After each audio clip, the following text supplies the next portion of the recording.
இப்பொழுது எங்கே இருக்கிறார்கள், யாரோடு இருக்கிறார்கள், அவர்கள் என்னெல்லாம் பேசுகிறார்கள், விரக்தியின் உச்சத்திலே நிற்பவர்கள் யார் என்பது உங்களுக்கு தெரியும்.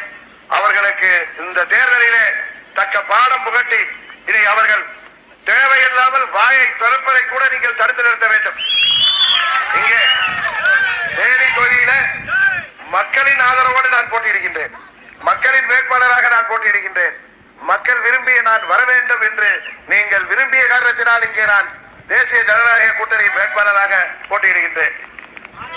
இது இந்த தேர்தல் ஏப்ரல் 19 நடக்க இருக்கின்ற தேர்தலில் அது நீங்கள் பெறப்போகின்ற வெற்றி, குக்கர் சின்னத்திலே நான் மாபெரும் வாக்கு வித்தியாசத்திலே பெறப்போகின்ற வெற்றி என்பது தேனி நாடாளுமன்ற தொகுதியின் மக்களின் வெற்றி.